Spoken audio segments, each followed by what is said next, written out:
I don't know. Do you remember it? Yeah, it's recording. Yeah, I remember. Ready? Okay, so it goes, uh, hey, welcome to High 45, a discussion about this week's tech and world news leading towards a singularity. I'm Nathan Waters. I'm Tristan Grace. And this is High 45 or something. Oh, that's awesome. So what are we talking about this week? Well, we've got 4 ideas, right? Some cool shit to talk about, and we want to hear what everyone thinks about it. So, yeah, I don't know. I found some pretty cool stuff, like, I don't know, automating fast food. It sounds pretty boring, but ramifications is epic. So I really like that one. And then I forgot what my other one was. Should look that up. Oh, we're going over an overview. I thought you were I'm going over what I found. So. Okay. Yeah, and I'm gonna do. I've been thinking about like nootropics and like mainly this idea of like an implant you can have where people can kind of like it can just deploy drugs automatically to maintain your biochemistry. It's kind of a fucked up crazy idea. And then the other thing is just the whole like chatbots and how everyone in the future will have their own chatbot. Everything, every person, every brand, every device will have its own chatbot, and they'll create a global brain. Holy shit! Let's talk about that. And like, does that actually have to do with a machine to jack you off? Oh. This guy is going intense. Even more, dude. Is he a chatbot? Like, is this the type of idea? Maybe it wasn't good we locked that seat. Yeah, what is actually going to be the visual representation of a machine to jack you off to represent sperm? What it is. Actually, you could, I don't know, you could attach that to ETH or something and decentralized sperm donation. That'd be pretty fun. Although some person just ends up with a whole bag of jizz. So. Admit Are you gonna, pretty awesome. Are you gonna start? Are you gonna do your story? Also, I'm so glad winter's coming back. I know. It's a little bit too hot to be wearing a hoodie, but I look so much better in a hoodie. Yeah, sure. It like frames your head. It does. You've got like a whole framing thing. It makes your head look less weird. Yeah. Oh, I'm laying down. No. The thing that I found that I thought was really awesome is, automating. Like, did you read about that? That Carl's Jr. in the States, they want to. The CEO actually announced that he's looking at trialing a fully automated location. So there's been no people. Yeah. I saw the title. I didn't read it. Yeah, it's freaking awesome. I mean, the title pretty much says everything that you need to know about it. But just the fact that that's actually coming, like, I mean, I don't know, we've got all the McDonald's here, right, where you've got all the kiosks and you just put in what you want and you just get the food. I mean, why can't it actually start getting trialed? And once it gets trialed, then people can actually start interacting with it. Oh, these are the flaws, this is it. But the fact that you can actually do that right now means we can start automating a shit ton of businesses. This could actually be like, an avalanche. This could be the start of businesses. Yeah. I mean, why not get rid of it all? It makes total sense. And I don't know, there may not be a lot to discuss with it, but I feel that it's kind of an important step. That the fact that you've got a CEO talking about something massive like this, and he's going to try it out. So hopefully that goes well, because if that goes well, damn, automate everything. Which is cool. It's pretty cool. How does it work? Is it just like a conveyor belt thing, and it just? No idea. I mean, you could do that like anyway, right? Like, you place an order. We're talking a lot about drive-through, so it's like you go to the drive-through, you say what you actually want, and then just automates it. I mean, like what you're actually producing there with fast food, it's not something you can't do. Yeah. And you could do it with anything else. Like, you start with fast food. You've got all these like locations around, and actually, the best example of what automation started with was video rentals and all of that, right? Like, the red box vending machine, things like that. So you started with that, and then you're just it's just a bigger machine, right? It's just a bigger vending machine. And so you don't actually need this giant location. You actually just need like, a small thing. I mean, imagine a vending machine for McDonald's or Carl's Jr. or something like that. You're just chucking them everywhere. It's essentially what it comes down to. It's just like a shipping container. Yeah, well, yeah, exactly. Drop it and like suddenly it's a Macca's. Yeah. And it can start with anything. Like, I mean, I don't know, say the Apple store or something like that. Think about how fucked it would be if they got a pest. Well, yeah, that's the other thing, that you'd probably need one person to maintain it, but the same way that you maintain vending machines. I feel like vending machines are kind of the same model that's happening at the moment. You still need someone to go around, maintain it, like be on call, but then you've got one employee for 5 locations or something like that. That's epic. And then you get enough capital and you can just plonk them down wherever you want. You start reducing in size. You start, I don't know, it changes a lot of things. What would be the easiest? Like, I feel like burgers are probably, they're fairly complex. This guy mentioned in the comments pizza. Pizza's kind of a good one because you just Right. essentially have a base which can be frozen. Yeah. Or you can even just have frozen pizzas and you just heat them up. yeah. Or getting it delivered though. I mean, that's not a bad thing. Drone. Yeah, drone delivery. They're like, look at our drone. It's like they freaking just made like an RC car. Yeah. And they're like, oh, look at our drone, bro. It's like fully can deliver pizzas and stuff. It's Have you seen it? It just yeah. It's awesome. so stupid. Well, I mean, why can't you combine it with that? Like, well, see, maybe that's the best way to look at it is how people actually end up with the food or the product. Say, like, what Carl's Jr. is doing is that they're actually looking at automating drive-through, really. So they're making it just one machine to actually automate drive-through. You can do pizza, automating delivery. It's all about automating the way that you can actually get it. But the jobs, fuck the jobs, man. Like, don't get me wrong. Like, you want people to have money and all of that. You want to actually let the wealth trickle down, but you can't fight against the future. Like, if it can be automated, it will be automated. It's the wrong approach to actually say, oh no, let's prevent this technology from happening. You end up like the fucking Luddites with attacking the loom. The loom. We don't really want people spending their days making burgers. Exactly. That's exactly like as much as like that's a low paying job and like destroying people's low paying jobs if that's their only source of income is bad. But I'm sure they have other skills than making hamburgers. I know people can actually start thinking and more useful skills to society. No, see, I fundamentally disagree with you, little more, dude. That I don't think everyone's stupid and like that's all they can do. They can do something, even if it just is being a cautionary tale to someone else. Even if they are just a celebrity on Cringe Pics or something like that. That flipping burgers doesn't need to be a thing. It doesn't. What if they can flip lots of burgers at once? That's kind of a skill, though. Oh yeah. Then you become like more of a clown or a Ripley's Believe It or Not person. Yeah.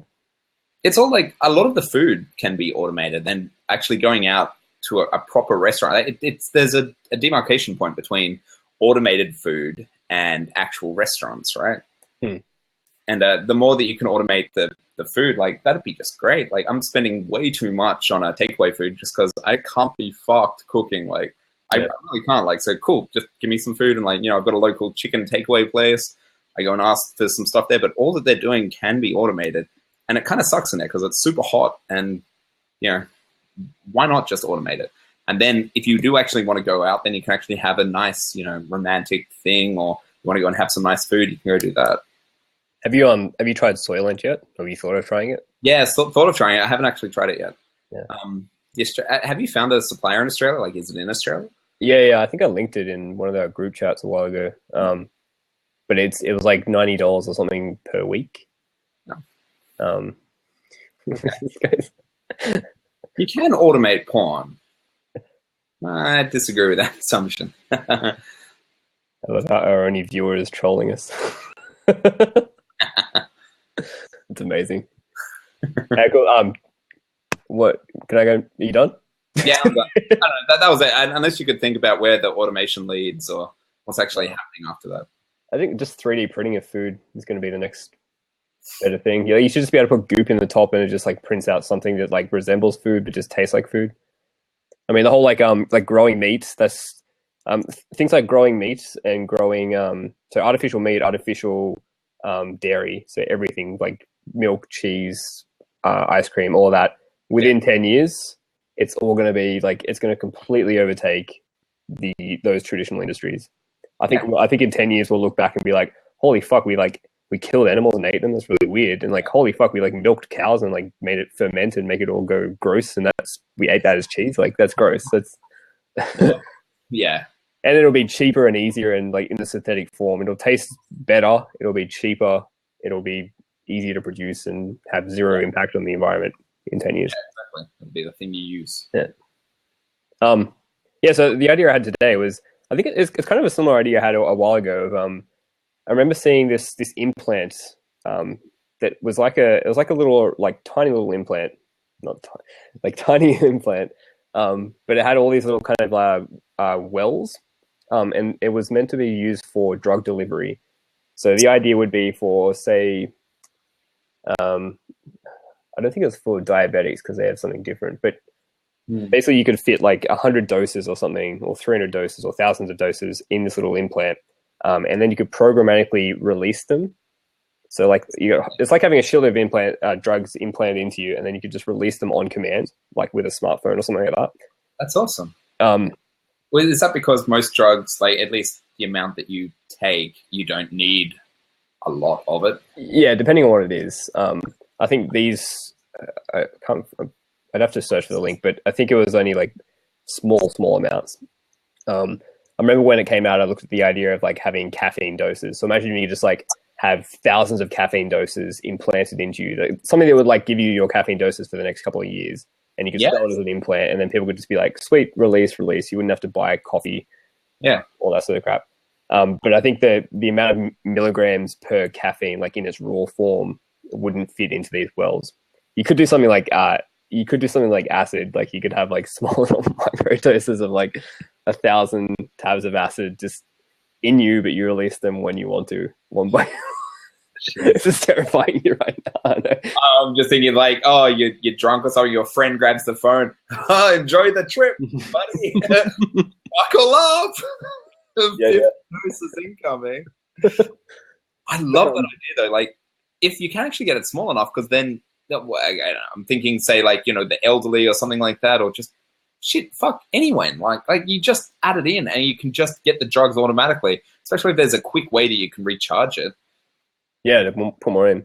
Well, the idea today was like, so I was talking about nootropics and just how like humans are always kind of like, we're just like a massive biochemical neurological mess, and we're always constantly trying to like use drugs and all these substances to kind of like give us an edge. Like my thing this morning was like, I was talking about how you think of how many billions of people in the world drink coffee every morning. And like most people don't think of coffee as a drug, but really it's like, it's no different to a nootropic. It's no different to a smart drug. It's they're using that to augment their state and to wake up to fit to this schedule of 2016, which is probably beyond our, like what we're actually, you know, we should just be waking up when the sun wakes up and going and hunting some shit and then going to sleep for a couple of hours. We shouldn't be doing this whole like wake up, fucking travel, work, all this crap. Stay up really late at night. It's not what we should be doing. Designed for pre-work crews. Yeah, exactly. So then the other idea was like, if you push that concept further, imagine if you just had an implant in the future where it could almost like manufacture its own drugs on demand. And so because there'd be a feedback loop between, it'd be monitoring your biochemistry, and it would have all these drugs at its disposal. So it would have like, you know, it can manufacture LSD, it can manufacture caffeine, alcohol, nootropics, anything, any prescription drug. And it would just like deliver it automatically. So if, you know, imagine if you woke up and paired with your morning wake up alarm, it gives you a little hit of caffeine. Yeah. Just automatically. And that could happen throughout the day, but it wouldn't be this crazy, like you wouldn't be a drug fucked, you know, person the entire time. It would balance it so well that you'd just be like the ultimate transhuman enhanced version of yourself, but you're operating at like the perfect level because there's a constant feedback loop between what it's delivering and what your biochemistry is actually doing. You could totally own that, like, because I mean, you just give you know, the minimal viable dose. Really, it's like just exactly what you need at that point. And like saying, like, you know, all the LSD, like if you give yourself like microdosing LSD to open up your mind and stuff. If you give it enough metrics to actually say, look, this made me better today, or fuck, even if just at the end of the day you said this was good, like, you know, you gave some, you know, a scale of 1 to 10 or something, saying this was good, this was great, like, you know, today was a good day, it wasn't a good day, or you did that throughout the day, like it could start picking up on that and giving you the right amount of chemicals that you need. Too hot. Yeah, it'd be perfect, especially if you had like a feedback loop. Yeah, exactly. Because we don't have a feedback loop at the moment. Even now, like you take a coffee and it's like, well, did you really need that whole coffee, or like what? There is none. It's just like take one coffee or take two. Like there's no real like Well, you combine it with all the biometrics that's getting picked up through like Fitbits and Apple Watch and all of that, as well as combined by like, you know, if something pops up on your browser saying, you know, are you happy right now or are you productive? You put in some things like that, and then it releases the right amount of chemicals to try and, you know, change how you are. That's really cool. Yeah. And then can you do it without implants? Like, could it be or maybe even a syringe or something, or like I don't know, like implants is a big leap. Pill or I don't know. I'm just trying to think what you could do right now. probably have patches that kind of like just sit on top. Electronic patches, yeah, that's a good idea. Yeah. But they have like I was seeing some patches where they have like really like nano or micro kind of needles, and so you don't really feel it, but it is actually like a needle sitting in your skin. You can actually permeate, so drugs just kind of like seep into you. Cool. So maybe you could do that. If you could like have a drug patch you put on, and it just like it can electronically disperse the right amount. Yeah, a caffeine patch, a nicotine patch. Fuck, okay, nicotine patch, smoking and things. It can actually start monitoring the levels and all of that. That'd be big. That'd be Nicotine patch, like a quit app on your phone that you combine with an electronic, you know, patch full of nicotine. That's pretty clever. That's really cool. And that's it, because even nicotine patches, the way they work now is like you feel like you need one, so you slap one on, and that's a fixed dose, and like you get that dose. That's dumb. Whereas it should be like, you know, it should just be on you all the time, and it just automatically monitors. Oh shit, this guy needs a little bit of a nicotine hit, and it gives him just the right amount, but no more.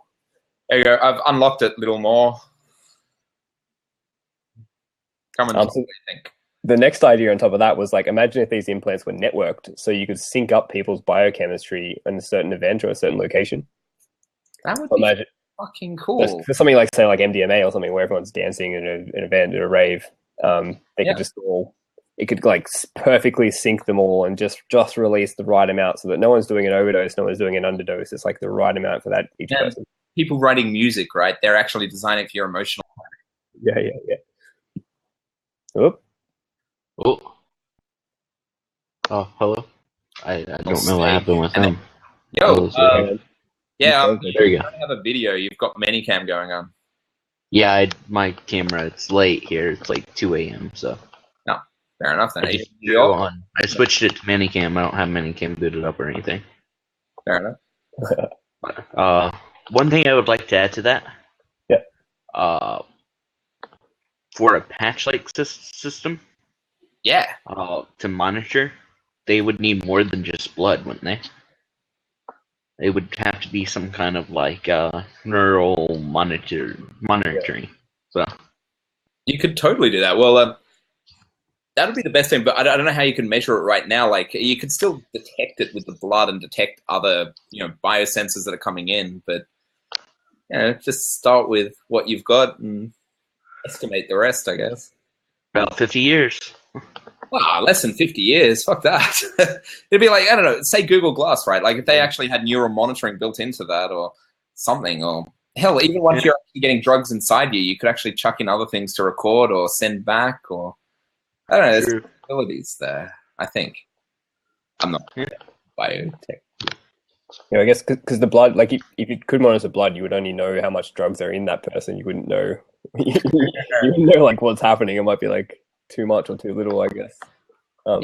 This would totally have to be like black market or something, because like the danger's there that if the wrong person put it on, you can get fucked up. And plus it would have to know your body size. There's all kinds of variables. Yeah. Well, that's why it'd be actually probably better to start on more of the... And plus, security-wise, imagine someone getting into that. You could literally remotely kill anyone. Yeah, it's remotely killing everyone. Put this patch on. It might kill you if you get hacked, so, you know, try and prevent that. Release all doses. Sort of like the Futurama iPhone. Yeah. Exactly. Well, it is eventually going to end up there, right? Like, because I mean, we've got all of these analytics, like, you know, all of the body chemicals, you know everything that's happening with you. All you're doing is you're providing different chemicals based on what you're doing. Like, it's, in some way, this is going to happen. I don't know the correct inference, but yeah, this is a thing. This is awesome. And also monitoring the brain like that, there would be being able to put drugs into people. The government could easily regulate it so that it could be like a form of mind control almost. Oh, fuck yeah.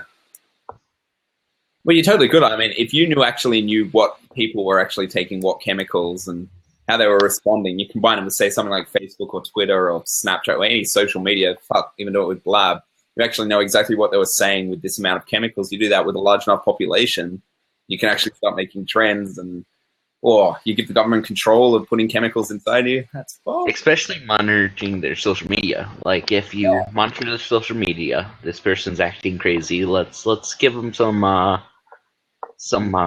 psychotics. Yeah. Well, this is where you need decentralization, right? Like, this is where you need, say, Ethereum and blockchains and all of that jazz, is that you need to be totally in control. Because that's worrying as fuck. Yeah, you need to accept the... But how do you know if you are truly in control? Well, yeah, exactly. We're all just a bunch of chemicals, right? Yeah.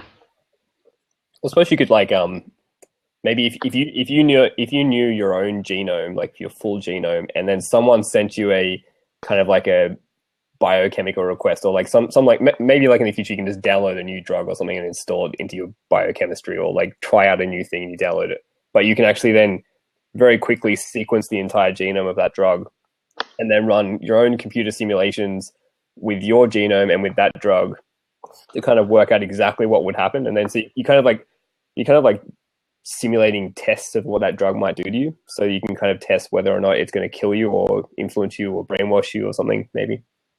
Well, here's the thing with that. Throwing it out there. Okay. Let's say where this technology would come, it would be privatized from the private market, but it would have to be monitored by the government.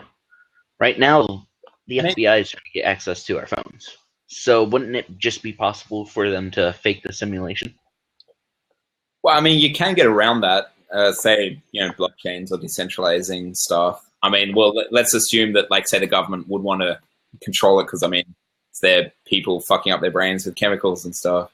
But then I'd like to think that the people actually doing that, or at least the people on the frontier, the people actually testing it all, aren't going to let anyone else get into that, maybe? Yeah. Maybe. I don't know, because to start with, it's going to be the weird wackos out there doing it. I'd like to actually try it, so I guess that's cool. Yeah, that would be awesome. It'd be fun. Like, I don't know, just starting off small, right? Like, say the caffeine thing or the nicotine thing, or wake up, right? Have it set to 8 o'clock, you'll be awake instantly. Exactly. Like, people wake up to the smell of bacon cooking on, like, a George Foreman grill or something. Whereas imagine you wake up to getting, having a caffeine injected into your patch releasing it. Yep. The perfect worker. Yeah. Well, the new tropes you were saying before, Nathan, the modafinil and stuff. Like, even just a little bit of that, or yeah. I think it would be quite an experience to actually get woken up by having LSD leaking into your body, and you wake up and like fucking tripping balls. That would be a hell of an experience. There'll be a mod for that. Like, why is my toothbrush fractals? You wake up like, oh, this is amazing. Why are there vines on the wall? Jeez. You wake up, you've had E or something, and you're just like, I love everyone. It's like, is this normal? Yeah, today is amazing. Oh. This would be great for someone with sleep paralysis. Paralysis, yeah. Paralysis. I can do it. Having fun. But if you were an evil dictator, though, and you did have access to be able to dose people however you wanted, that would be kind of a fun experiment. Yeah, one day, let's make everyone a little bit crazy today. Yeah. Anyone who writes anything bad about you, you just fucking destroy them. Just shut them down. Just dope them up to the point they can't do any work. Yeah, just give them some salvia or something, salvia divinorum, and it's like, oh, great, I'm incapacitated for 15 minutes. I'm going down this dark, deep terror hole. That's great. Yeah, they would love each other and be happy, and like everyone would be my puppets, and they couldn't do anything about it. Make it as soon as you're born, it's implemented into you. Yeah, it's kind of a decentralization, because giving up your biochemistry to an external authority, that's a big fucking leap. So maybe that's what we want to earn. I'm gonna imagine like being the person over the president's health. That would be insane. What'd you say with the president? Being the person over the president's chemistry. Oh yeah. Hey, Russia just attacked us. Let's make him have a bad day. Yeah. The stock market fell. He needs a boost. You could literally control how he would feel about it, just through drugs. Yeah, and you would be able to influence their decisions based on how they feel. So, there's actually another thing on that. You can probably almost do that now with So there's that whole idea of like using augmented reality glasses to basically like read people's emotions. So there was a video I saw, it's been out for ages, I think, but it could basically like just through video, it could actually monitor someone's heart rate based on the flustering of their face and the color changes in their face. So you can actually monitor a person's heartbeat and use that as a way to work out whether they're lying or, you know, how they're feeling and kind of use that to manipulate them and change them into certain directions in an argument. Yeah. Oh, one thing is something amazing with the president. You could literally make him completely neutral, so he wouldn't be biased. Sort of like on Futurama. I'll send you a little link there. Awesome. So he like feels nothing. Yeah, exactly. Actually, funny thing about that link, check the like to dislike ratio. Oh, yeah. I know this one, yeah. It's exactly 246,561 or something. Yeah. I think Google did that. No, I think actually people did. You could literally set it. No way. Yeah. Every time I've seen this, I've always just thought it's got to be hard coded. Yeah. Because there's been times where I've seen it was off for like 100 to 1,000, and I would like or dislike or whatever accordingly. That's awesome. The hive mind, keeping it in check. Yep. Oh, shall we discuss something else? Yeah. My next thing, it's going to be hard to discuss, actually. I'm realizing this now. Is did you guys see the printable magnets story? No. Yeah, so it's a pretty freaking epic, actually. Like, I'll share a GIF or something, but the printable magnets actually, it's damn near magic, quite frankly. Like, I was watching through the article. It was on was Smarter Every Day. There's a YouTube channel called Smarter Every Day. It's really good. And this guy actually went and chatted to this company. And essentially what they can do is print magnets, but it's more than that. So, you know, with a normal magnet, right, like a neodymium magnet, it's like, you know, got all the big magnetic fields, right? You know, magnetic north to south. You know, how the fuck do magnets work? I know. Well, that's it. Richard Feynman's example how magnets work is just magnets fucking work. Just deal with it. That's, you know. Yeah. There's this big magnet, and it works off that somehow. Yeah. Let's just put it that way. Yeah. Well, the way that these magnets work is that they've managed to limit the actual field, the actual magnetic field. So it's only in tiny little areas. So then that allows it to be printed, and that allows for incredible properties to actually happen. So, you know, the first example that's really awesome is gears. You can have magnetic gears actually occur. So, like, you start turning one thing, and that turns the other magnet. I mean, you get fucking rotational motion just through magnets, which is awesome. Like, I mean, there's no... Somehow I see them... There's some, but fucking epic.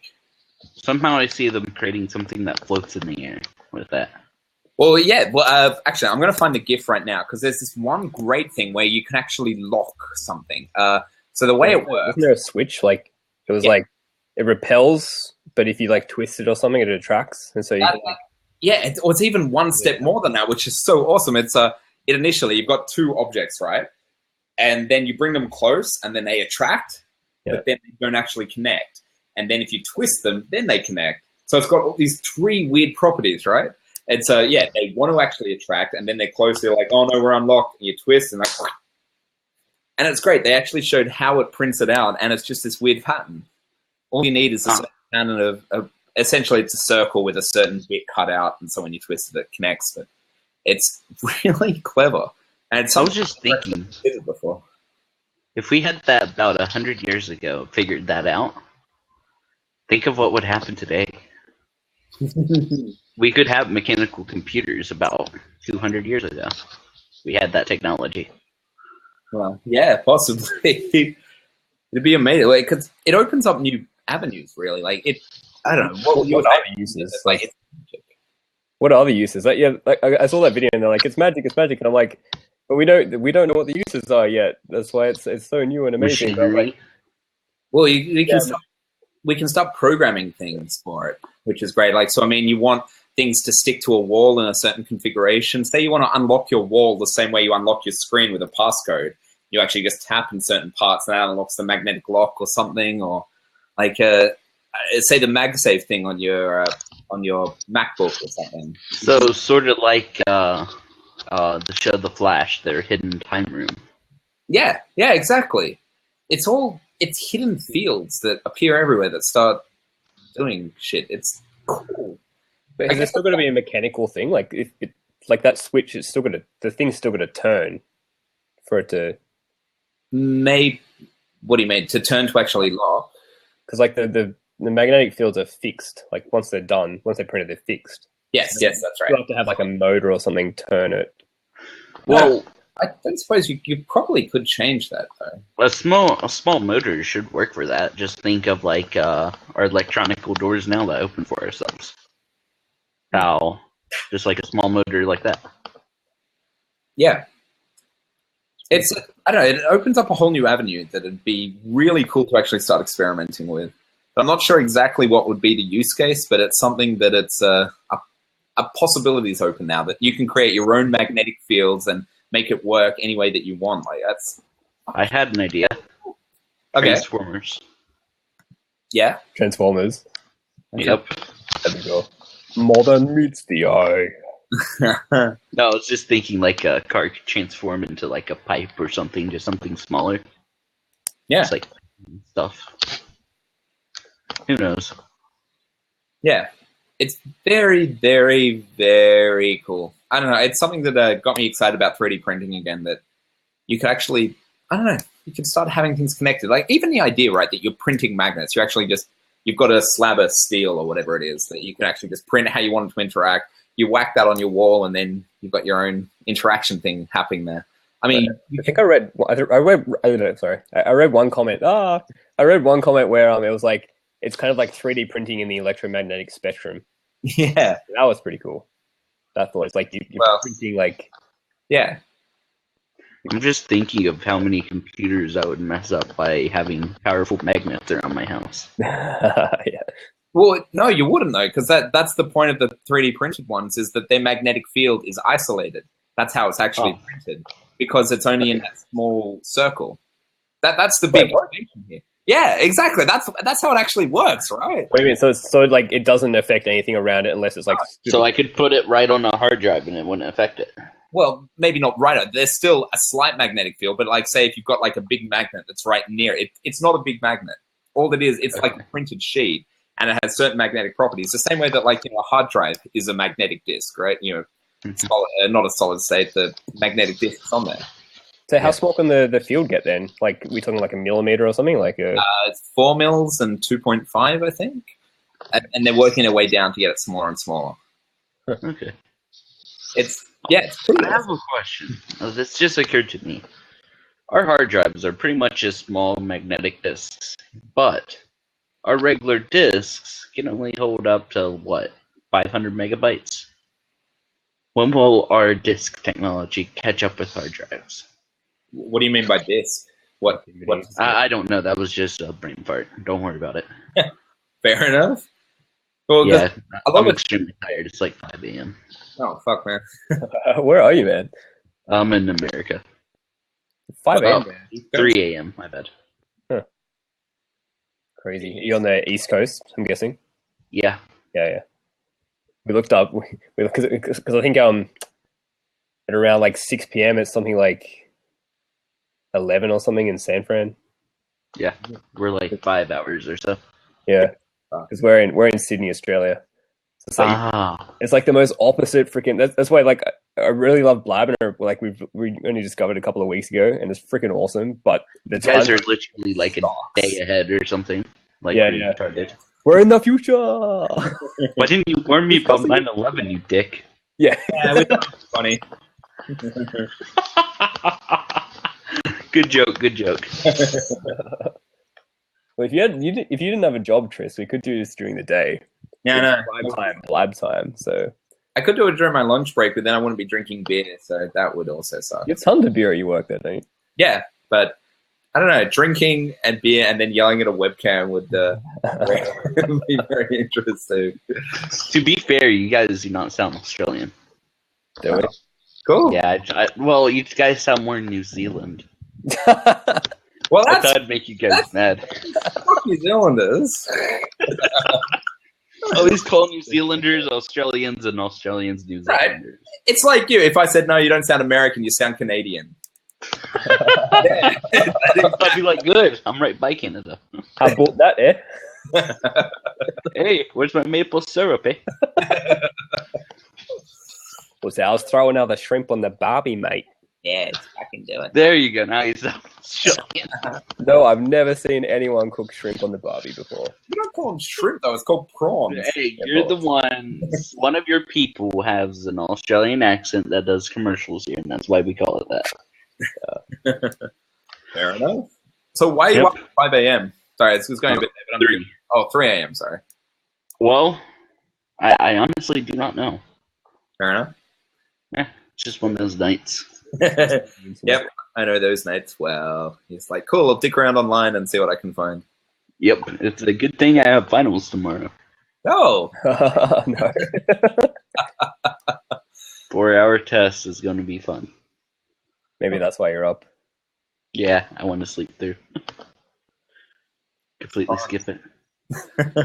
See, if you sleep through and miss the day, they do it on another day.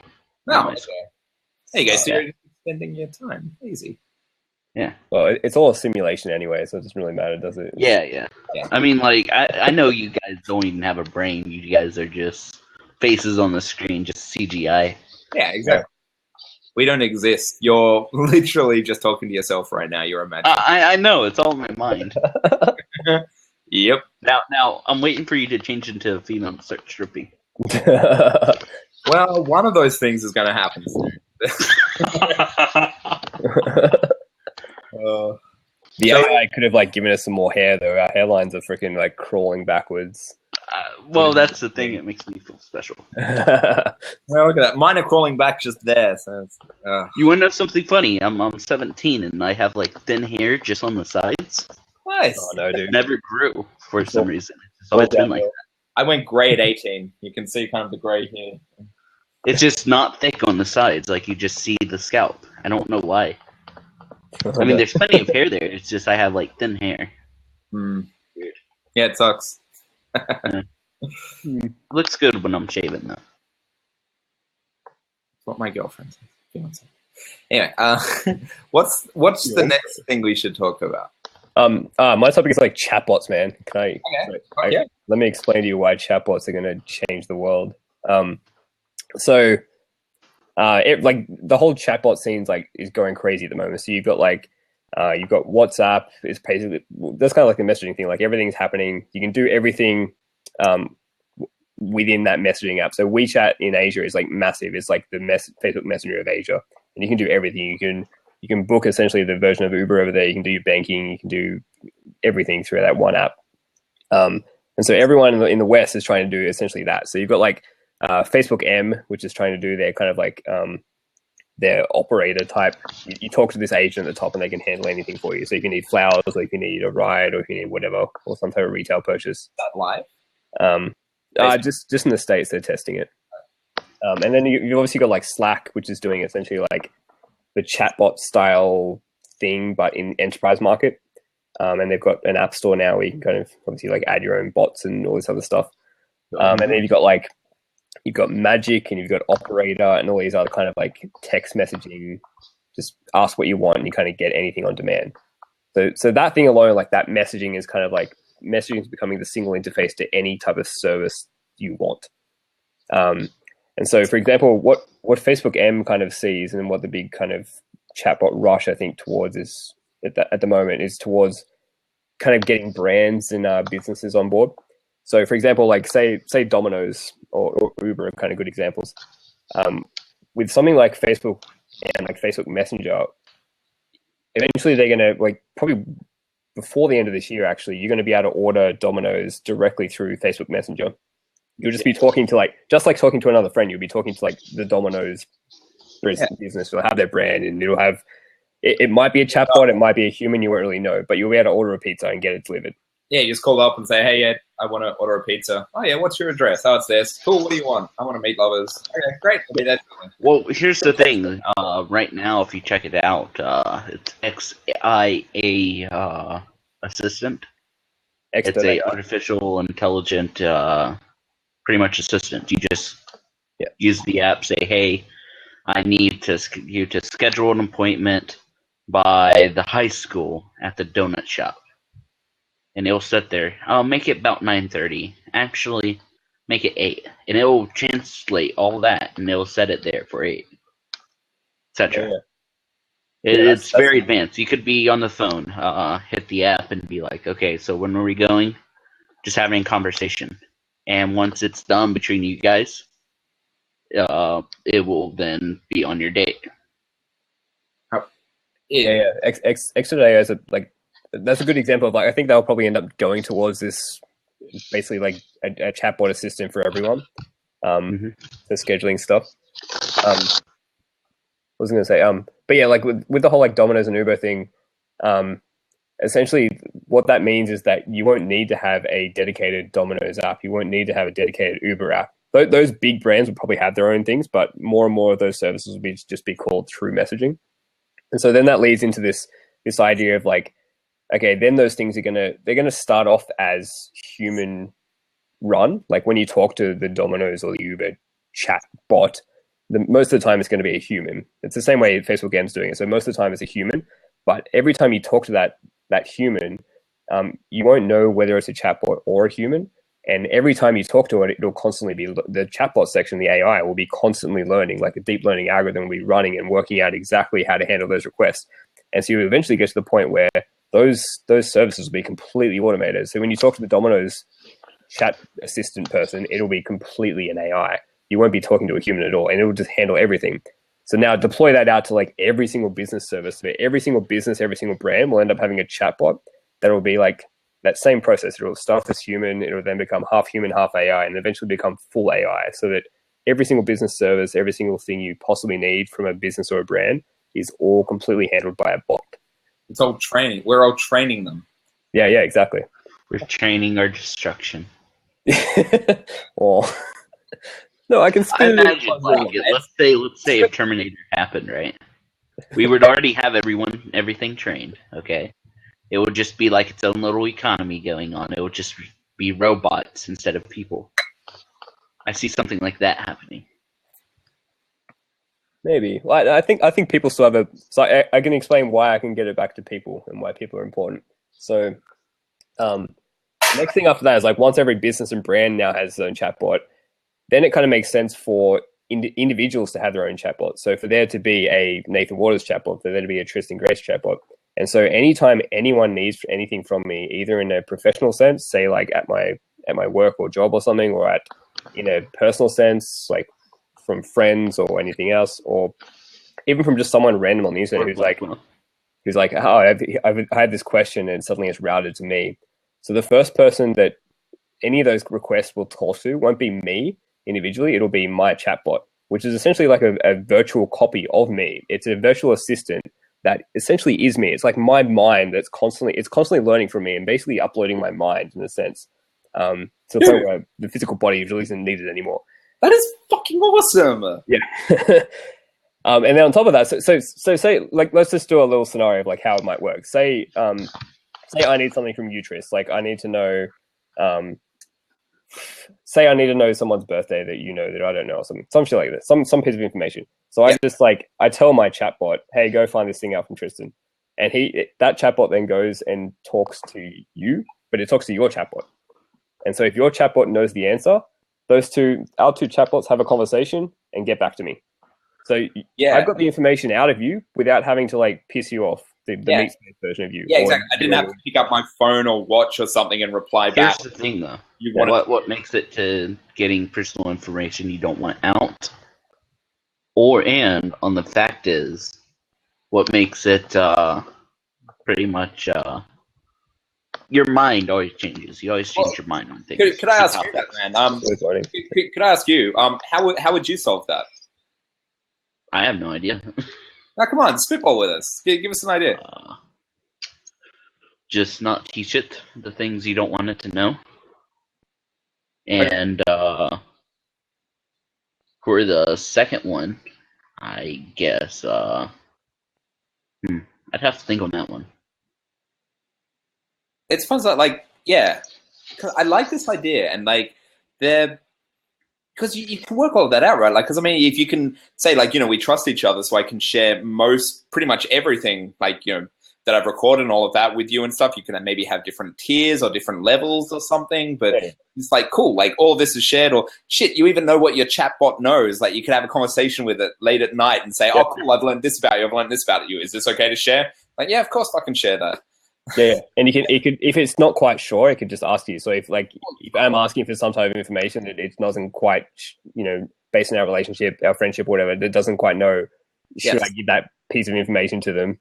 Like, like if I'm like, what size bra? What bra size is your fiance? That's like, you really need to know that. This is weird. Tristan, can you give him that permission? Like, this is kind of a strange request. Yeah. I don't actually know that offhand, anyways. Then your bot would go talk to your wife's bot. Exactly. Yeah.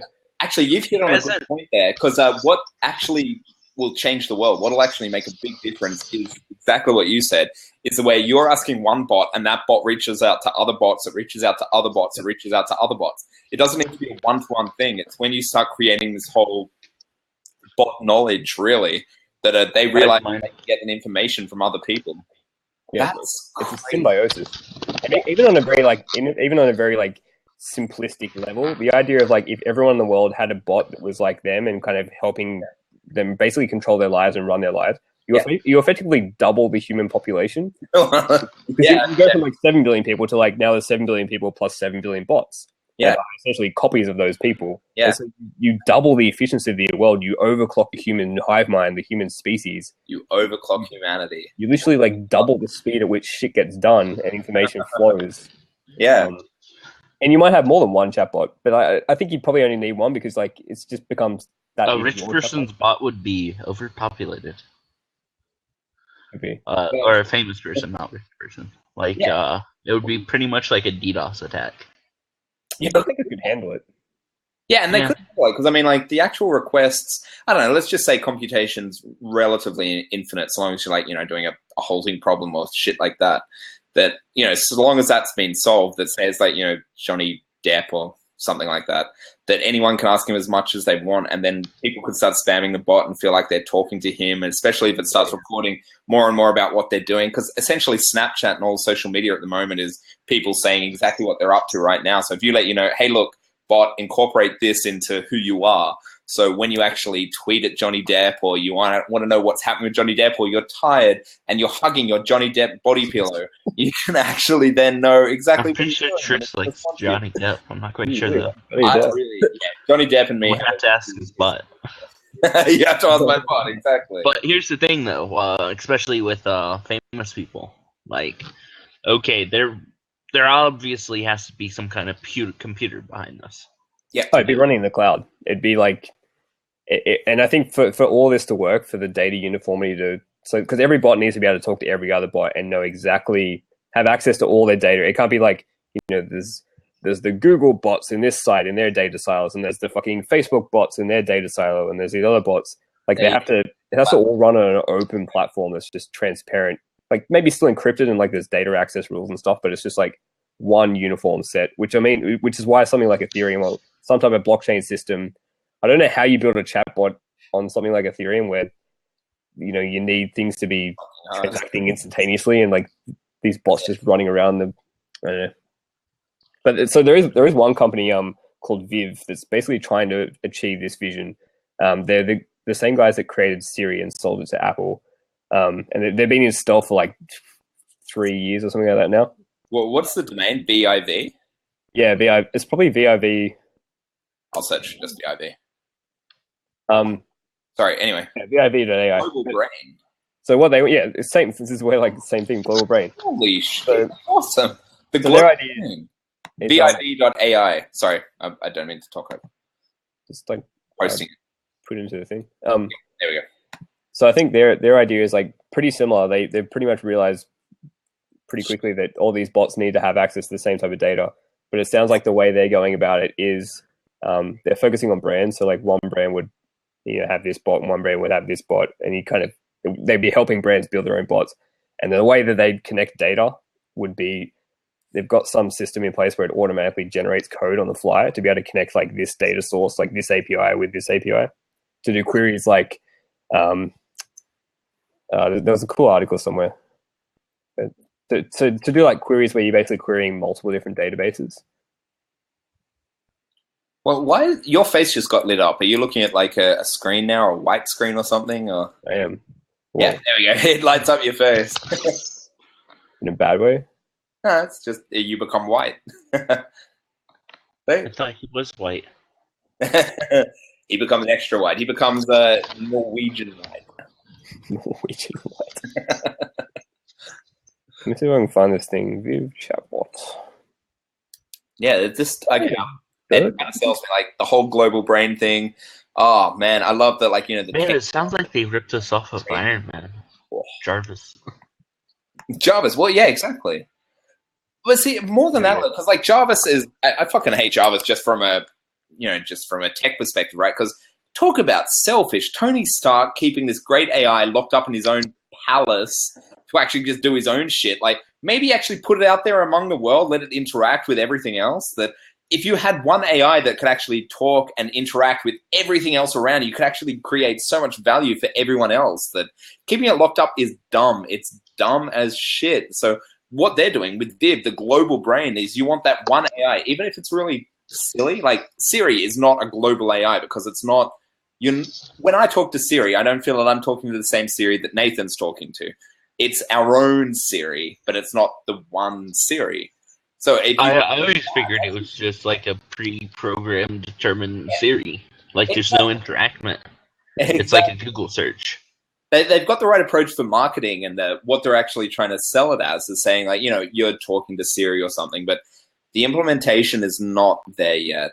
And Viv feels like I'm just talking to Google. Like yeah, exactly. Exactly. You're talking to Google, and Google. That's why it's so dumb that Google still calls it Google now. Like, I mean, sure, you're talking to Google, but it's not. It's not a thing that everyone else is talking to.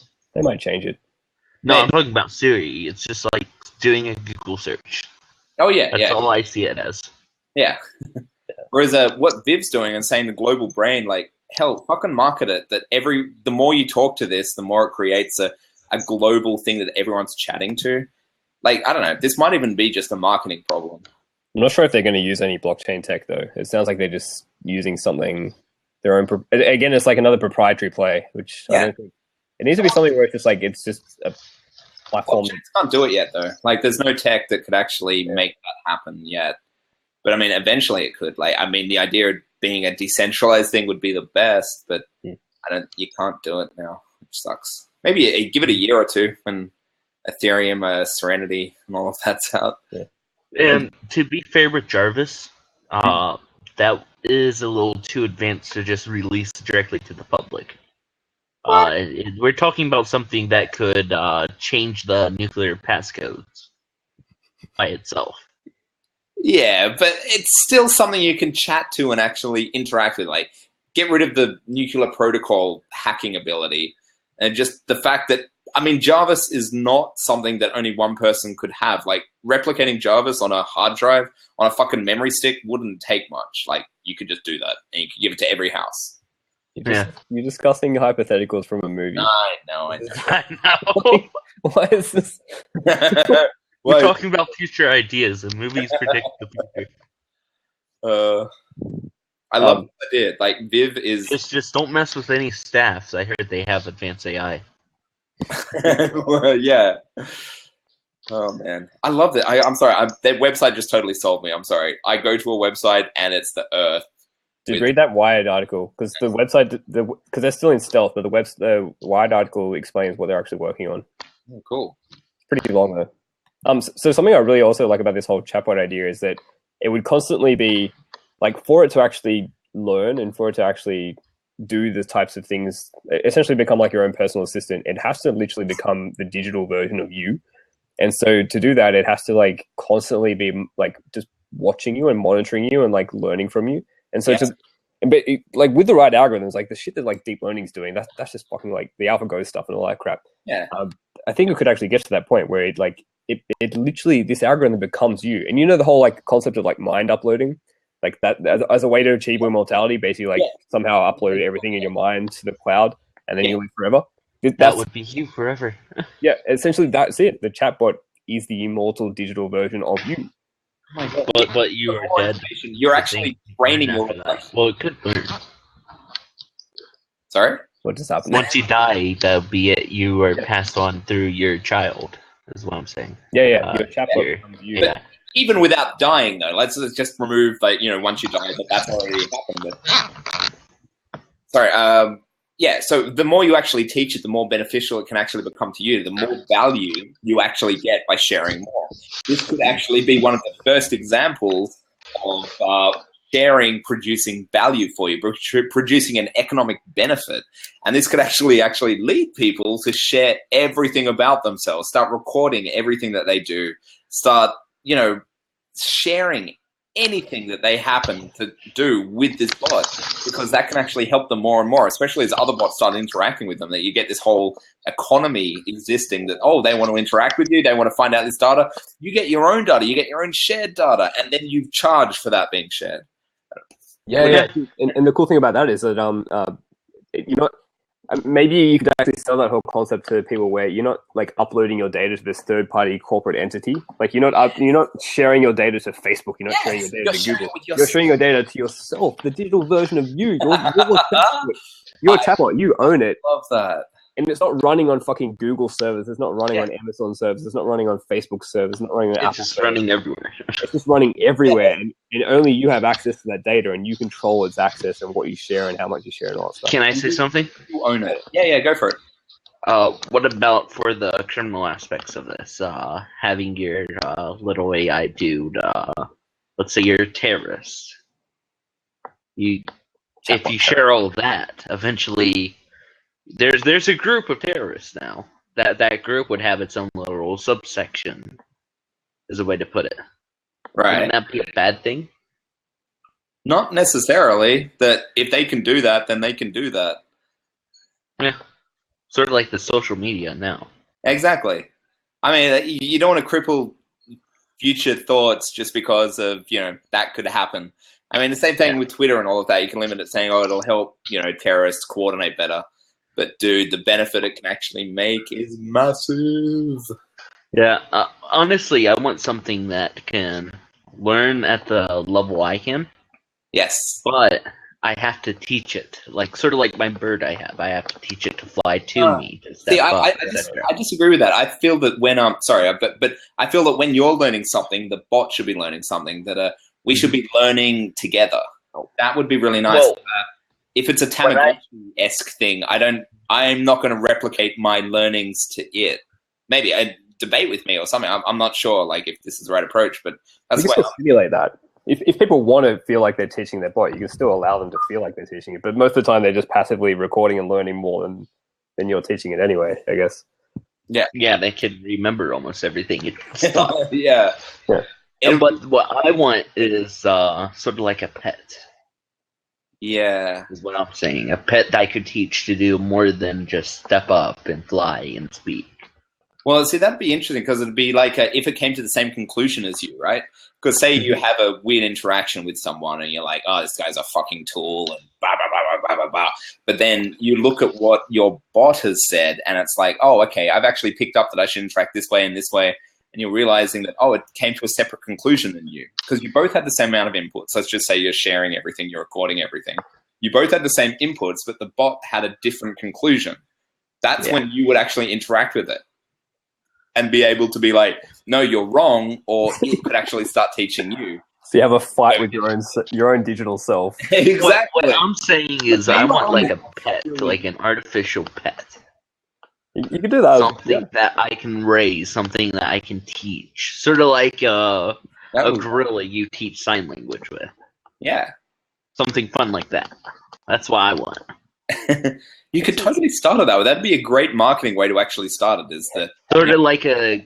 I'm your talking about like a dumbed down AI, not something as advanced, but something sort of like Cleverbot that you teach yourself that can do things for you. Well, I mean, it markets itself, right? Like you actually just say, "This is a young version of yourself. Teach it." Wouldn't you love to have been your own parent? Say what you need to have said at the right time.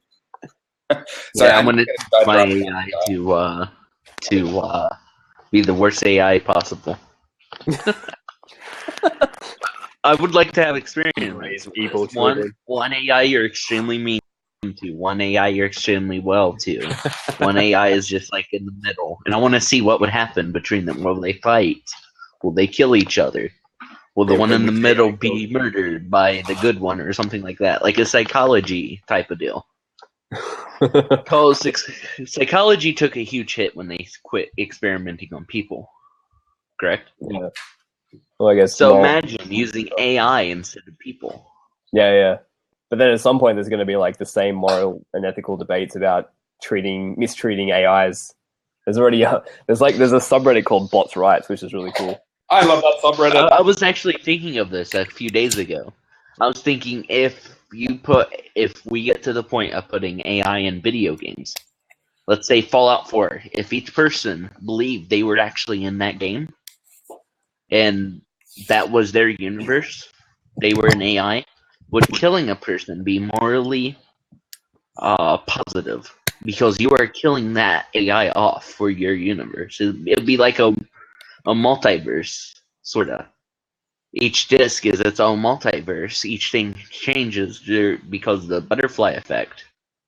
It'll be like our universe, but exactly how we feel, but on a game.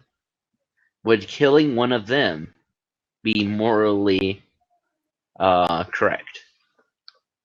I think we're going down a dangerous path if we start talking about morals and ethics. On video games. That you can replicate someone. Like, killing them is tricky because you can still replicate them afterwards. All of this, we know what it is, and I don't know, kill them. I'm talking about like in a game like Fallout 4. Okay. Let's say each person is their own artificial intelligence in the game. That's their own little universe. Would killing someone in that universe be like killing someone in real life? Because we believe in the multiverse theory. There's theories about it. It'd be the same thing. It'd be like my disc is its own universe. Right. Yeah, maybe. I think I need to go to bed. It might be getting to that point. I agree. It's interesting when you actually have, especially what AI represents us, actually putting that in a game and exactly operating in the exact same way we would. You get a lot of interesting problems because the fact that, say, like, Nathan could get replicated 1,000,000 times and be put in 1,000,000 different simulations, some of them would be good, some of them would be really bad. And where the fuck do you go from there? Well, when you left, I had a discussion with him, with Nathan, about doing psychology tests. Doing psychology tests with AI instead of people. Before, we could test things on people. But now that's morally wrong. It's taboo. So doing it on AI, like being extremely mean to the first AI, being extremely good for the third AI, and just being neutral for the second, what would that be like? Would the AIs fight each other, etc.? I like that idea. I like that a lot. It's essentially because, okay, let's just do the hypotheticals here, right? So let's just say this is a relatively accurate representation of you, let's say 80% accurate, right? You're actually putting it out there with other people, and they can actually start interacting more and more than you possibly could. So your AI starts becoming a better version of yourself. Like if, you're evolving, you're chatting, it's learning, it's doing all of this. If it's still bound by you and all of the, the way that you interact, you'd at least have to think that there'd be some limits it would reach, or it'd be able to provide insights into you, because essentially what it's doing is putting you in that situation and simulating the way it would happen. You could actually, let's go back to Johnny Depp, right? Let's say we chuck Nathan and Johnny Depp to Washington, and like Chris just loves Johnny Depp. That's something I discovered. But I mean, you put them all in there, right? And you let them interact, and you see what the outcome is. So long as it's roughly a representation of you, it would provide pretty cool insights into you. You chuck them into a Fallout game, like you chuck it into Overwatch, you chuck it into any, big PC game or any game at all. Shout out. Yeah. You see the way that they interact. Yep. May I say something? Shout out to No Man's Sky. Yes. You could do this with that whole personal chatbots thing. Like maybe that could evolve into this whole idea of like you could like, just go and basically have your personal chatbot that's just more or less like you, like the more and more develops, but you could have it like, you could just be like, okay, let's just create an evil version of that chatbot now. Yes. Just have it like go out there and just like see what it does. No, what I'm saying is instead of it going out, let's say an isolated experiment.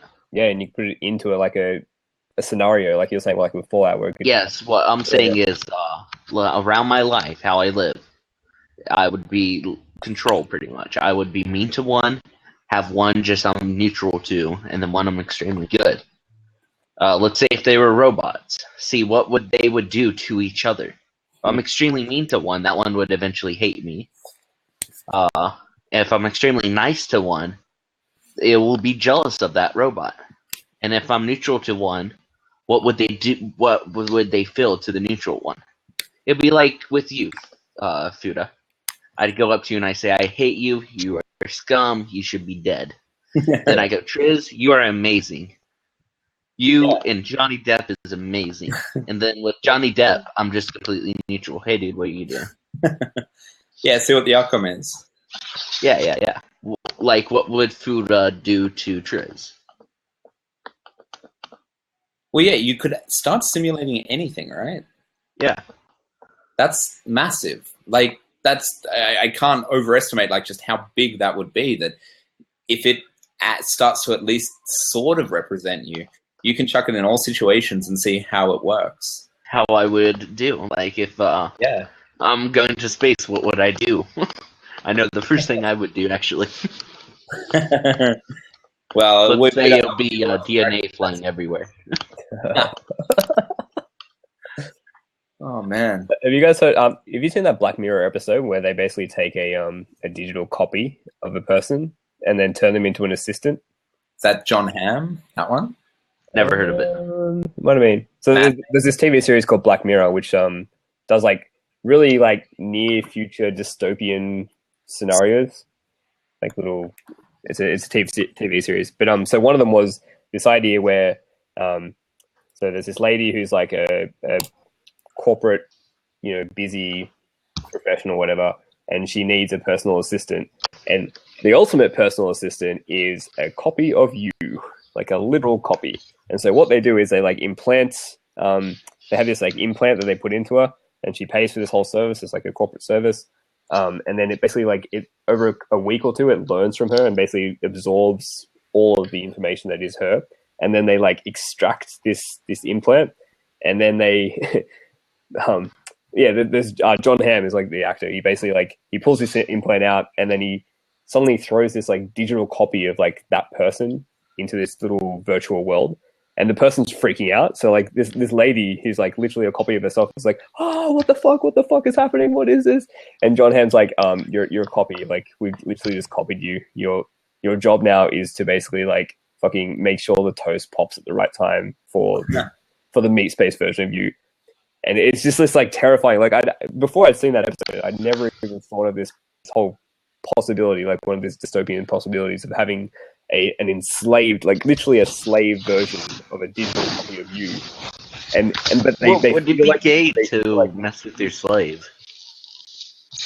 Because they do all these things for you. They're like the ultimate personal assistant that you don't have to pay, because they're forced in this like never-ending, eternal kind of servitude to you. I honestly have a question. Yeah. Sexual things with your clone. Would that be something that would be gay? Because it is technically you. Is jerking off gay? I don't know. Sexuality is a spectrum. Just explore and live life. I want my clone to be female. That should be possible. Yeah. The female version of you. I'd go for that, yeah. Yeah. Of me. So. Quite I have a kid, and it would just be me. Oh, man. And the possibilities are endless. Very much so. Simulate all the options. We now have 6 viewers. Anyone have any ideas for a future idea, I guess? A crazy future idea? Someone has to have one. We've been discussing, what did we discuss so far? We discussed 3D printable magnets. We discussed automation of fast food. Yeah, automation of fast food. We discussed implants that would have drugs so you could like manipulate your biochemistry on demand. And we also discussed personal chatbots and how that could lead to like a global brain and like digital copies of yourself. That was the best one. The implants. There's something I really want to do. I'm going to have my cousin do it. He's a nurse practitioner. I want to have this golden magnetic implant in my finger. It'll be either my index finger, my pinky finger, or middle finger. So I can feel like when a wire's live, or if sort of like a sixth sense. Feel where north is, etc. Yeah, neodymium implant. Yeah. Yeah. We used to do these like this is the whole reason we're doing this. Tristan and I used to do these weekly videos called High 45, and one of the guys who used to watch us all the time, Tim Cannon, he saw us talk about this story once we did about on neodymium implants and how you could like feel electric currents and stuff, and that inspired him to go and get one implanted. And now he's like the most crazy like cyborg dude ever. He's the dude that he's like implanted these like thing called a North Star, which is like a giant freaking implant that like has these flashing LEDs and stuff. He's behind the grindhouse wetware. Let me find a. It's so awesome. Tim's an absolute champion. Insane, but he's so cool. Like he's pushing the boundaries of merging meat and machine. It's epic. But yeah, because he started with the magnets and things, and like he was doing things with that. But then he ended up getting actual full-on implants, like an LCD panel, like essentially under his arm, under his forearm. And this is the new thing, what Nathan's mentioning, the North Star and stuff, and like it's just starting. Like, and dude, I totally agree with you. Like, actually having a magnet under your skin is so awesome because it's like a superpower, right? You can actually always tell, your direction. You can tell where wires are in the walls. Like, you're walking through, say, a supermarket, and you can tell if the security systems are on or not. Like, if they detect you can feel the electrical field through those security things. Yeah, awesome. That'd be amazing. Check out that Instagram. That's the latest project. Oh, I don't want this. Ooh, but he's done crazier stuff. I love the Oh yeah. Fucking awesome. But things like that would eventually mess with your tendons and stuff. I have an implant on my right arm where I snapped it in half. And I have a tendon that goes over a metal plate. And that bugs me to death. It hurts so bad. Why does it bug you? Just rubbing against the tendon. I feel it rubbing. It feels weird. It's like this numbness, like clicking I feel. Yeah, okay. Fuck that. Yeah, the implants they have so far, they're still pretty big, I think. But they've been so before this one, it was huge. It was like maybe the size of a credit card, but maybe like a couple of centimeters thick or like half an inch thick or something like that. Pretty intense. Yeah, awesome. Oh God, don't be nude. Hello, Mark. Shirt. Hello. Hello. What are we talking about? The future. We're talking about implants, wetware grindhouse, putting a magnet on your fingers to detect electrical fields. It's pretty awesome. That's not bad. I want RFID to work that way. Yeah. I love that. Woohoo, a tracker. Hey? Yeah. Well, there was a cool video that I saw that they put PayPass. That's what it is in Australia. Like they chucked it in there, and then they could just pay by swiping their hand across the machine. That is cool. I mean, it's pretty easy to do. It's not that practical, but that's just really fucking cool. I mean, you start with that. As soon as it's programmable and you can actually do things with it, it opens up a whole new avenue for changes. Yeah, I've got a lot of ideas myself, actually, but I'm not sure whether that practical. But yeah, I like the topic. So have you been talking long before I got on? Yeah, about an hour and a half. Yeah. All right. What are your ideas on the RFID implants? Because like I'd love to get it, but the only issue that's holding it back is like you just can't. Well, I'm working with each other. So I'm working on an idea, and I hope it's going to be commercially viable. So I can't really talk about it, can I? In case it is. Well, you probably can talk about it. I'm sorry, like if you're like need to do a non-disclosure agreement or anything like that, you share your ideas. That's the basic idea. Look, dude, promise not to say anything about your idea, and I did not sleep with that woman. I'll share my crazy ideas, but I won't share my practical. Well, all we can see of you right now is your, I guess it's your torso or your stomach or something. Or... Well, yeah, I thought you would be doing the dirty when you joined. So I really want to get an RFID implant, but what I want to be able to do is basically replace everything I currently carry in my wallet. So like, I want my driver's license, my debit credit card on there. I want the Opal card, which is like the train thing in Australia, train bus, and I want cash on there, and I want all forms of like just basically everything you carry around. Yeah, I just had an idea of how that could be done. I am not talking about that. Thank you for the idea, Mark. It can be done now. The only issue that's holding it back is just like data uniformity. Like at the end of the day, an RFID chip implant is really just like it just stores an ID on there. So if everyone's databases was talking to each other and wasn't this data silos, I could just go up and say, put my hand on anything, it recognizes the ID. Yeah. Whether I'm at a train station or at a bus stop. Then you use like move a finger to what you want to do, like credit card. Yeah. Move your index finger for like your driver license, etc. Well, it becomes a password, right? Like, because all the data wouldn't be stored in you; it'd be stored in the cloud. And what you are essentially doing when you actually put your hand there is you're allowing it access to different avenues. Apple Cloud. Oh, yeah.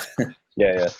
The security issues are the things that are holding us back on those. It's not that simple, surely. One day it could be. Well, I mean, if you're using RFID signatures, then they can be sort of duplicated, can't they? Yeah. From a distance, yeah. Yeah, and therefore you can be you're open to security vulnerabilities, aren't you? Well, that's why RFID doesn't have to be the end. The end game. That's why actually having smart watches or phones or something like that, you can actually just give it the key that you need it to. Yeah. That's or like on the machine, they're a bit you put your hand on. There could just be a fingerprint scanner for your chip to verify it's you.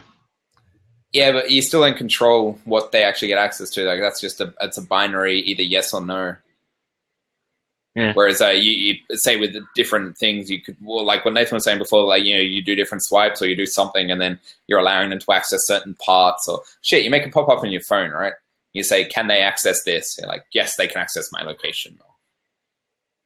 Or even just visuals. I remember the Square CEO, like Square.com, Square CEO, at one point when everyone was talking about like NFC payments and RFID payments and all this other crap for payments, he was like, well, the better thing is like, you literally just walk into a store, it automatically knows you're in the fucking store already, so you don't have to pull out anything from your pockets. You're not scanning anything. Automatically on the point of sale system, the clerk sees your face and sees your previous orders. You go up, you grab what you want, you walk the fuck out, and they automatically charge you, and you get a notification later. You can check. Yeah, like that's how payment should work. It shouldn't be anything like pulling out anything or swiping anything or like tapping anything. It's like just tap it. Well, shit, like the way it works now is it's really, really cool. Like with the watch and everything. You wanker. My like card. No, I'm serious. It's really cool. Like, sorry, it's wanky to have an. Check out my watch. Check out my crystal watch, guys. Fucking hell! It's actually really. I gotta do it. Whenever you pay by card or use the service connected to it, it then pops up saying you were just charged this amount.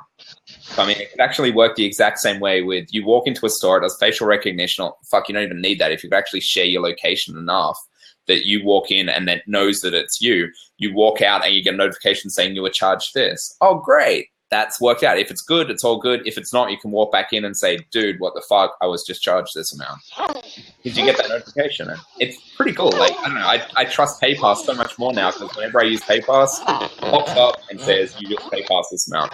Great. But how do you select the goods? How do you select your goods? I mean, they have to be scanned? What? Oh, not certain. Not where you can you could do RFID or just do. There's lots of different ways you could detect it when it walks out the store, or depends on the barcodes, I guess. I don't know. What are your thoughts on how could you detect the goods? Well, I want to see a supermarket where instead of having to, be delayed at the checkout, you can just sort of fill up and walk out. That could work. That could work if you like some kind of art on the bag, like just this little piece of plastic that would go off whenever you go out the door. Sort of like just this huge scanner as you walk out. Yeah, I think there's been some research into that very idea, actually. I guess the best thing for that is like they just need something. Quit writing that down. That's my idea. I call dibs. Dibs are always comes up in a cuddle off. Well, what were you saying, Nathan? Or I guess for that idea to work, from the just literally fill up your trolley and walk straight out.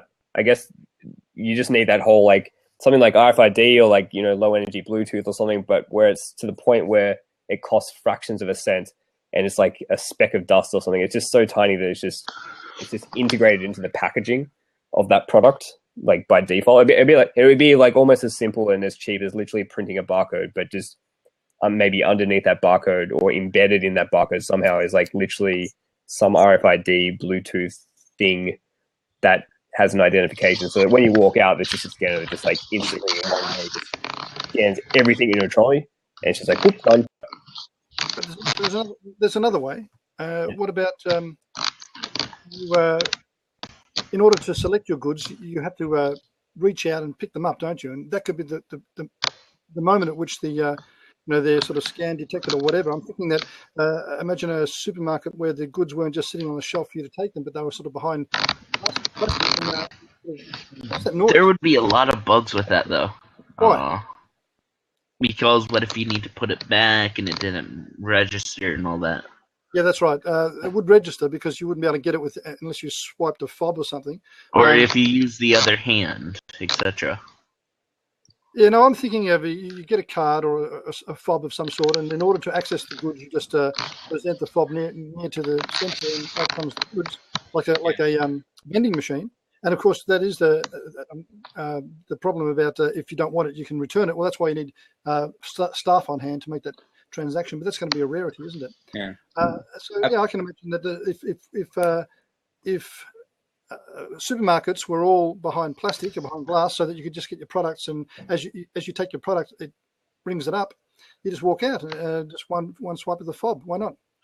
Well, I don't want to spend 4 minutes trying to get a bag of chips when I can just take it and throw it in my car with my left hand instead of using my right or whatever. If it's behind glass or if it's behind a case, it'd be a lot of work just to get a bag of chips. No, the best example is that you pick it up and you walk out of the store and you get charged, and that's it, mate. Maybe it comes up on your phone or something, but I mean, the ultimate best case scenario is that you just pick up what you want and you walk out.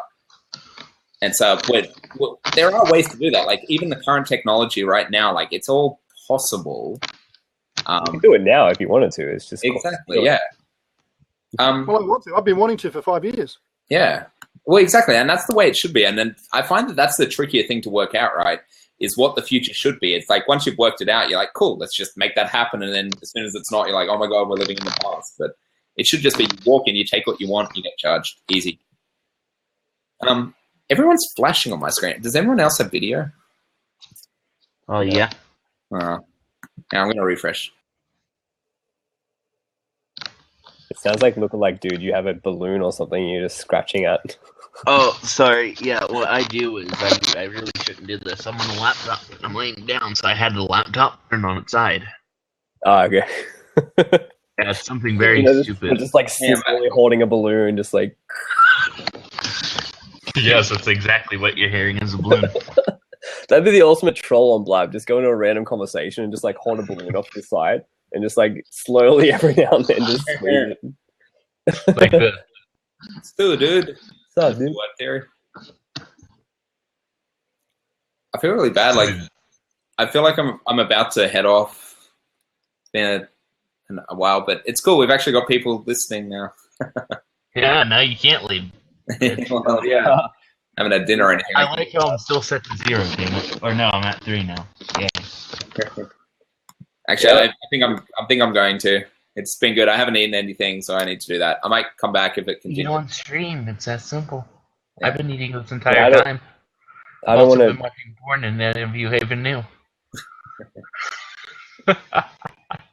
I love Eat something American. Diners Eat we something have. American in your system. Eat some fried chicken. Yeah, it's Great American Diners. They're my Or favorite. some fried Oreos. Those are actually pretty good. Well, I've never tried one, but Oreos are. Yeah. Anyway, cool. I might go as well, guys. Yeah, We've been going for like an hour 40 now. yeah. An hour and 40 minutes, that's nothing. I know that's the difficult thing with Blab is like how do you leave and like how do it like I think the first few Blabs I did was like 3-4 hour discussions. You're like, holy shit. Yeah. Yeah. Because Well, you're that's in all right. the comfort of your home. I'm laying in my bed jerking off. Wait, I shouldn't have said that out loud. That was a noise. That was squeaky. It wasn't a Yes, balloon. it was the condom.